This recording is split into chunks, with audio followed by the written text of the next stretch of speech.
Well, hello traders and investors. I'm L.A. Little. This is your daily NeoTA wrap. We take a look at these markets and we're doing it from a neoclassical perspective. We're looking at supply and demand on the charts. We're using that information to make decisions about trend, about timing, how to get in, how to get out, how to put the probabilities in your favor. Do the show 4 times a week, every Monday through Thursdays, broadcast at 10 o'clock Eastern Time, archived on YouTube, and it's under the channel L.A. Little. If you want to subscribe and you haven't, reach up in the right hand corner anytime I push public content. You'll get a notification. You can also come and see the videos here if you are a visitor to the site or want to visit. Just did a video here on the 2 minutes or less trades. You might want to check that out, talking about two types of trades, breakouts and retraces, giving you an example of those. If you take a look at the markets, they were pretty flat today. NASDAQ less than 1/10%. Same thing with the S&P. Flip down here, the Dow is flat. Same there. Russell 0.18. Russell was up as much as 1%, gave it all up. And you're going to see that on the charts here in a second. Oil was the big winner again today. That's about 3 or 4 days in a row now with all the tensions in the Middle East and elsewhere. Same thing with bonds. Bonds pushed higher as well. Gold and silver, they were trying to push up. By the end of the day there, they were flat. They started down, pushed their way up into flat on the day. Overseas, you had some selling in Asia and in Europe. And again, for the most part, not that big of a deal. If you look at the charts, 3 dojis in a row, so you've had a pretty good indication here of what we talked about probably a week and a half ago. And that was that when we made this move down, I talked about the idea that these bars were going to be the important bars. Why is that? Well, because in the neoclassical model, they represent bearish retest regenerates. When you get under something and you come back into it, if you can't get over it, you're going to try to regenerate in the direction of the break. Which direction is that? Well, it's down. So as it comes back into here, it tests, can't get over it. You got to expect it's going to try to break it down and come test this swing point low before it's over. If you can't break it out, folks, you will break it down. That's the way markets work. That is price discovery. It's all about price discovery, and that's the best example of it you'll see. NASDAQ, this has been the leader. What is it doing? Same thing. Dojis went up, tested the top, got over it, couldn't stay over it, gave it up, came back down.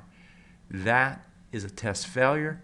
You failed on volume, and you failed on price. Led to 3 days sideways now. Again, if you can't push over this, you're going to come down and test the backside, which is down in this area. If you look at the NDX, you have the same thing going on there. It's really no different. This one's just as weak, even though it has been the strongest all year. And finally, if we come to what has been weakest all year, that is the Russell. The Russell, if you go and look at it, you've got the wide price spread bar here. Those types of bars, right, where you have high volume and you have wide price spread together, that's an anchor bar. That anchor bar anchors price. You try to get over the top, you can't get over it. You try to get under the bottom, you can't get under it. You typically go sideways for a decent amount of time before one side or the other breaks. This is a downtrend on this time frame, right? We're in a downtrend. Question is it going to continue? We don't have that information yet, but so far, the way this thing is trading, it is building out this range and eventually is going to make a break one way or the other. If we look at the indexes by themselves, they don't really give us any indication about what comes next.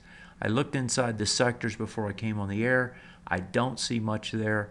The one that stands out the biggest, which is the one where earnings are coming out this week, and that is in the financials. And I think this is where you have to really focus your attention.